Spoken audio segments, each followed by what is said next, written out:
Hi whole അസ്സലാമു അലൈക്കും, welcome back. ഇന്ന് ഞാൻ വന്നിട്ടുള്ളത് മത്തങ്ങയുടെ ഒരു ഒഴിച്ചുകറിയുടെ റെസിപ്പിയുമായിട്ടാണ്. ഈ ഒരു മത്തങ്ങ ഞാനിത് ഇതുപോലെ ഒന്ന് കട്ട് ചെയ്തിട്ട് ഇതിലേക്കൊന്ന് വെച്ച് കൊടുത്തിട്ടുണ്ട്. കൂടെ തന്നെ കുറച്ച് കുഞ്ഞുള്ളി ഉണ്ടെങ്കിൽ പിന്നെ പറയേണ്ട ആവശ്യമില്ല ഈ ഒരു കറിയുടെ രുചിക്ക് വേണ്ടിയിട്ട്. പിന്നെ ഓരോരുത്തരുടെ എരിവിനനുസരിച്ചിട്ടുള്ള ഒരു 5-6 പച്ചമുളക് കൂടി വെച്ച് കൊടുക്കാം. അപ്പോൾ നമ്മുടെ ഈ ഒരു കറിക്കൊരു പുളിപ്പ് രസം കിട്ടാൻ വേണ്ടിയിട്ട് കുറച്ച്, അതായത് ഒരു നെല്ലിക്ക വലുപ്പത്തിലുള്ള പുളി കൂടി ഇതിലേക്ക് വെച്ച് കൊടുക്കാം. അപ്പോൾ ഈ ഒരു വീഡിയോ നിങ്ങൾക്ക് കണ്ടുകൊണ്ടിരിക്കുന്ന സമയത്ത് ഒന്ന് ലൈക്ക് ചെയ്യാനും കൂടെ തന്നെ നിങ്ങൾ സബ്സ്ക്രൈബ് ചെയ്യാത്ത കാണുന്നതാണെങ്കിൽ പ്ലീസ് ഒന്ന് സബ്സ്ക്രൈബ് ചെയ്ത് തന്നെ ഒന്ന് സപ്പോർട്ട് ചെയ്യാനും ഹോൾ എന്ന ഓപ്ഷൻ എനേബിൾ ചെയ്യാനും മറക്കല്ലേ. അപ്പോൾ ഈ ഒരു മത്തങ്ങ ഉപയോഗിച്ചിട്ടുള്ള ഒരു ഒഴിച്ചുകറിയുടെ റെസിപ്പി എങ്ങനെ തയ്യാറാക്കിയിട്ട് എടുക്കുന്നത് നോക്കാം.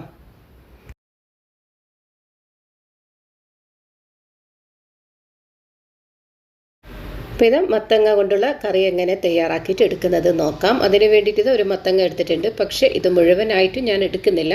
ഞങ്ങൾക്ക് എത്രത്തോളമാണ് ആവശ്യമുള്ളത് അതിനനുസരിച്ച് എടുക്കാം. അങ്ങനെ ഈ ഒരു മത്തങ്ങയുടെ മുകൾ ഭാഗത്തുള്ള തൊലിയൊക്കെ ഒന്ന് നീക്കം ചെയ്യണം. കുറച്ച് കട്ടി കൂടുതലാണല്ലോ മത്തങ്ങയുടെ തൊലിക്ക്, അപ്പോൾ അത് നീക്കം ചെയ്യാൻ കുറച്ചൊരു പണിയുണ്ട്.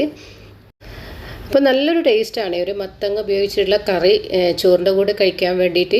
കാരണം ഒരുപാട് ആൾക്കാരൊന്നും ഈ ഒരു മത്തങ്ങ ഉപയോഗിച്ചിട്ടുള്ള കറി തയ്യാറാക്കിയിട്ട് എടുക്കാറില്ല. കാരണം ഇതിന് ഇച്ചിരി ഒരു മധുരം കൂടുതലാണല്ലോ. പക്ഷേ ഞാനിപ്പം വെച്ചപ്പോൾ നല്ലൊരു ടേസ്റ്റ് ഉണ്ട് ഈ ഒരു മത്തങ്ങ കറിക്ക്. അങ്ങനെ എനിക്ക് ആവശ്യമായിട്ടുള്ള മത്തങ്ങ ഞാൻ എടുത്തിട്ട് അതിൻ്റെ തൊലിയൊക്കെ ഒന്ന് കളഞ്ഞിട്ടുണ്ട്. അപ്പോൾ ഞാൻ ഇന്ന് ഉണ്ടാക്കിയപ്പോൾ തന്നെ എനിക്കൊരു വെറൈറ്റി ആയിട്ടുള്ളൊരു കറിയായിട്ടാണ് തോന്നിയിട്ടുള്ളത്. കാരണം നല്ലൊരു ടേസ്റ്റ് ഉണ്ട് ഈ ഒരു മത്തങ്ങ ഉപയോഗിച്ചിട്ടുള്ള കറി തയ്യാറാക്കിയിട്ട് എടുത്തപ്പോൾ. അപ്പോൾ ഞാനിത് ഈ ഒരു വലുപ്പത്തിലാണ് കട്ട് ചെയ്തിട്ട് എടുക്കുന്നത്. ഒരുപാടങ്ങ് ചെറുതുമല്ല, ഒരുപാടങ്ങ് വലുപ്പത്തിലല്ല, ഈ ഒരു മീഡിയം സൈസിലാണ് കട്ട് ചെയ്തിട്ട് എടുക്കുന്നത്. കാരണം ഞങ്ങൾ കഴിക്കുമ്പോൾ ഒരു കുറച്ചൊന്ന് കടിച്ച് കഴിക്കുമ്പോൾ ഈ ഒരു കറി കൂട്ടുമ്പോൾ ആ ഒരു ടേസ്റ്റിന് വേണ്ടിയിട്ടാണ് അങ്ങനെ ആ ഒരു വലുപ്പത്തിൽ മീഡിയം സൈസിൽ മാത്രം കട്ട് ചെയ്തിട്ട് എടുക്കുന്നത്. അപ്പോൾ ഒരു മത്തങ്ങ മുഴുവനായിട്ടും ഈ ഒരു വലുപ്പത്തിലാണ് ഞാൻ കട്ട് ചെയ്തിട്ട് എടുത്തിട്ടുള്ളത്. ഇതിനൊന്ന് നന്നായിട്ട് കഴുകിയെടുത്തിട്ട് വരാം. അതിനുശേഷം ഞാനിപ്പോൾ ഈ ഒരു കറി തയ്യാറാക്കിയിട്ട് എടുക്കുന്നത് മൺചട്ടിയിലാണ്. അപ്പോൾ കഴുകി വെച്ച മത്തങ്ങ ഈ ഒരു മൺചട്ടിയിലേക്ക് ഇട്ട് കൊടുക്കുന്നുണ്ട്. അതിനുശേഷം ഇതിലേക്ക് കുറച്ച് കുഞ്ഞുള്ളി കൂടി ചേർത്ത് കൊടുക്കുന്നുണ്ട്. ഞാനിപ്പോൾ ഇതിലേക്ക് ഒരു 20 കുഞ്ഞുള്ളിയാണ് ചേർത്ത് കൊടുത്തിട്ടുള്ളത്. തീരെ ചെറുതായത് കൊണ്ടാണ് 20 എണ്ണം ചേർത്ത് കൊടുത്തിട്ടുള്ളത്. വലുപ്പമുള്ളതാണെങ്കിൽ ഒരു 10 എണ്ണം മതി. അപ്പോൾ ഇതിന് എരിവിനനുസരിച്ചുള്ള പച്ചമുളക് ഞാനിപ്പോൾ ഇതിലേക്ക് ഒരു 7 പച്ചമുളകാണ് ചേർത്ത് കൊടുത്തിട്ടുള്ളത്. പിന്നെ ഇതൊരു 1/4 ടീസ്പൂൺ മഞ്ഞൾപ്പൊടിയും കറിക്ക് ആവശ്യമായിട്ടുള്ള ഉപ്പ് കൂടി ചേർത്ത് കൊടുത്തിട്ടുണ്ട്. അപ്പോൾ ഞാൻ നേരത്തെ തന്നെ ഒരു ചെറുനാരങ്ങ വലുപ്പത്തിലുള്ള പുളി കുതിർത്തെടുത്തിട്ടുണ്ടായിരുന്നു, അതുകൂടി ഇതിലേക്ക് ഒഴിച്ചു കൊടുത്തിട്ടുണ്ട്. പുളി ഇഷ്ടമില്ലാത്തവർക്കാണെങ്കിൽ അതൊന്ന് സ്കിപ്പ് ചെയ്ത് കൊടുക്കാം. പക്ഷേ ഒരു മധുരത്തിൻ്റെ ടേസ്റ്റ് ആയതുകൊണ്ടാണ് ഞാൻ ഇതിലേക്ക് പുളി ചേർത്ത് കൊടുത്തിട്ടുള്ളത്. അപ്പോൾ ഒരു മത്തങ്ങ വേവാൻ ആവശ്യമായിട്ടുള്ള വെള്ളം കൂടി ഇതിലേക്ക് ഒഴിച്ചു കൊടുത്തിട്ടുണ്ട്. ഞാനിപ്പോൾ ഇതിലേക്ക് 1 കപ്പ് വെള്ളമാണ് ഒഴിച്ചു കൊടുത്തിട്ടുള്ളത്. ഇനി ഇതിനൊന്ന് അടുപ്പിൽ വെച്ച് വേവിക്കുന്നതിന് മുൻപായിട്ട് ഞാൻ ഇതിലേക്ക് കുറച്ച് കറിവേപ്പില കൂടി ചേർത്ത് കൊടുത്തിട്ടുണ്ട്. എനിക്ക് കറിവേപ്പിലയുടെ ഫ്ലേവർ ഭയങ്കര ഇഷ്ടമാണ്. അപ്പോൾ അതുകൊണ്ടാണ് ഈ ഒരു സമയത്ത് ഞാൻ ഇതിലേക്ക് കറിവേപ്പില കൂടി ചേർത്ത് കൊടുത്തിട്ടുള്ളത്.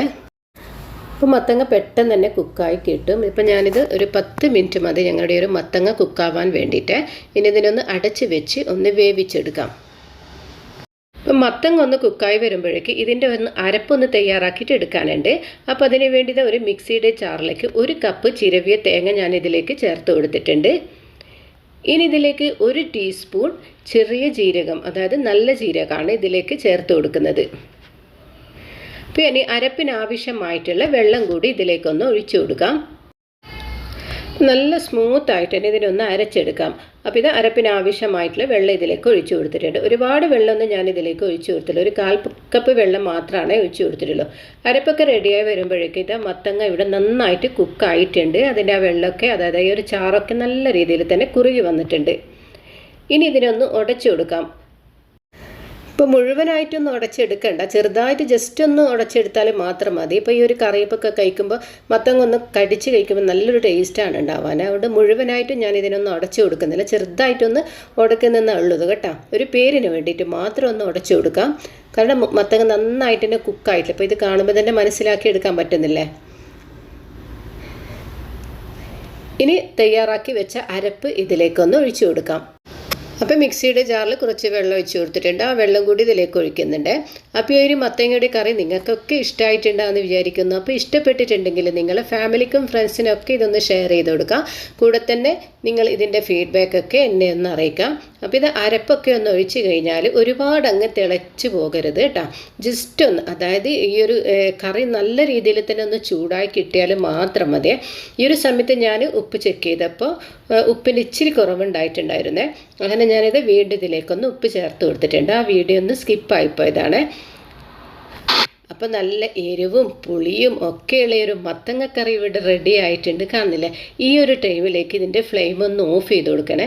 ഒരുപാട് അങ്ങ് തിളക്കേണ്ട ആവശ്യമില്ല. ഈ ഒരു മത്തങ്ങക്കറിക്ക് തേങ്ങ ഒഴിച്ച് കഴിഞ്ഞാൽ നല്ലൊരു ചൂടായി കഴിഞ്ഞാൽ തന്നെ ഇതിൻ്റെ ഫ്ലെയിം ഒന്ന് ഓഫ് ചെയ്ത് കൊടുക്കണം. അപ്പോൾ ഇനി ഇതിനൊരു താളിപ്പ് തയ്യാറാക്കിയിട്ട് എടുക്കാനുണ്ട്. അതിലേക്ക് വേണ്ടിയിട്ട് ആ ഒരു താളിപ്പിൻ്റെ ഒരു പാത്രം ഞാൻ അടുപ്പിൽ വെച്ച് കൊടുത്തിട്ടുണ്ട്. ഇതിലേക്ക് ഞാനിത് 1 ടേബിൾ സ്പൂൺ വെളിച്ചെണ്ണയാണ് ഒഴിച്ച് കൊടുക്കുന്നത്. ഈ ഒരു ഒഴിച്ച് കറിക്ക് വെളിച്ചെണ്ണയാണ് നല്ലൊരു ഫ്ലേവർ ഉണ്ടാവാൻ. അങ്ങനെ ഇതിലേക്ക് ഒരു 1/2 ടീസ്പൂൺ കടുക് ചേർത്ത് കൊടുത്തിട്ടുണ്ട്. കടുകൊക്കെ ഒന്ന് നല്ല രീതിയിൽ തന്നെ പൊട്ടി വന്നിട്ടുണ്ട്. ഇനി ഇതിലേക്ക് ഒരു 2-3 വറ്റൽമുളക് കൂടി ചേർത്ത് കൊടുക്കാം. അപ്പോൾ ഇത് വറ്റൽമുളകൊക്കെ ഒന്ന് നന്നായിട്ട് മൂത്ത് കിട്ടിയിട്ടുണ്ട്. ഇനി ഈ ഒരു ചൂടാലെ തന്നെ ഈ ഒരു കറിയിലേക്ക് ഒഴിച്ചു കൊടുക്കാം. അതിന് മുകളിലായിട്ട് ഈ ഒരു കറിയുടെ മുകളിലായിട്ട് ഞാൻ കുറച്ച് കറിവേപ്പില ഇട്ട് കൊടുത്തിട്ടുണ്ടായിരുന്നേ. അതിന് മുകളിലായിട്ടാണ് ഈ ഒരു താളിപ്പ് ഞാൻ ഒഴിച്ചു കൊടുത്തിട്ടുള്ളത്. ജസ്റ്റ് ഒന്ന് ഇങ്ങനെ കൈകൊണ്ടൊന്ന് നീക്കിയതിന് ശേഷം ഒരു 1-2 സെക്കൻഡ് ഇതിനൊന്ന് അടച്ച് വെച്ച് കൊടുക്കാം. അപ്പോൾ ഇത് ഒരു സെക്കൻഡ് കഴിഞ്ഞപ്പോൾ ഞാൻ അടപ്പൊക്കെ ഒന്ന് മാറ്റിയിട്ടുണ്ട്. അതിനുശേഷം മാത്രമാണ് ഞാൻ ഈ ഒരു കറി ഒന്ന് ഇളക്കി യോജിപ്പിച്ച് കൊടുക്കുന്നത്. അങ്ങനെ ഇതൊരു വെറൈറ്റി ആയിട്ടുള്ള ഒരു മത്തങ്ങ കറി ഇവിടെ റെഡി ആയിട്ടുണ്ട്. അപ്പോൾ ഇൻഷാ അല്ലാഹ് ഇനി പുതിയൊരു വീഡിയോയുമായി വരുന്നത് വരെ അസ്സലാമു അലൈക്കും വറഹ്മത്തുള്ളാഹി തആല വബറകാതുഹു.